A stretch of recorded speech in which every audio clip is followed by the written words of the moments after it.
कुपेरियां परे थिया अॿुधी ॿुधाऊं उन्हनि खे आऊं हेर ॾिसी आयो। हवालो शाह जो रिसालो सुर खाहोड़ी दास्तान टियों बैत पंजों। नवनि लफ़्ज़नि जी माना।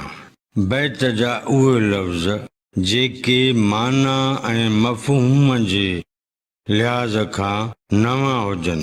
कुपेरियां कुपेरीअ या गुमराहीअ खां, अॿुधी माना अणॿुधल ग़ैर मामूली, उन्हनि माना उन्हनि, हेर माना हींअर या हाणे। हिन बैत जे ॿिन्ही सिटुनि मिसरनि जी सादी सम्झाणी पड़िजे थी, जीअं बैत जो मजमूई मतिलबु ऐं मफ़हूम सम्झ में अची सघे।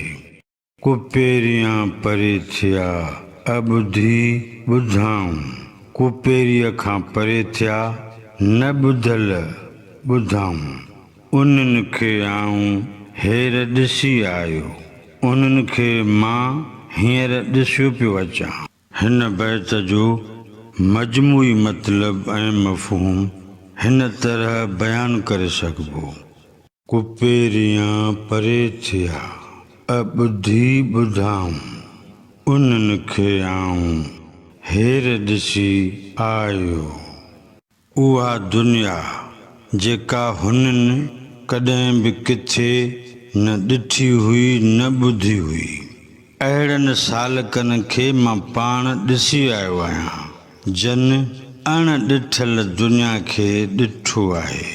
जॾहिं माण्हू मक़सूद माणण लाइ मुस्तक़ीम रस्तो अख़्तियार कंदो आहे त नई दुनिया दरियाफ़्त करे वठंदो आहे। लतीफ़ साईं चवे थो त कुपेरीअ खां गुमराहीअ खां परे थिया त पोइ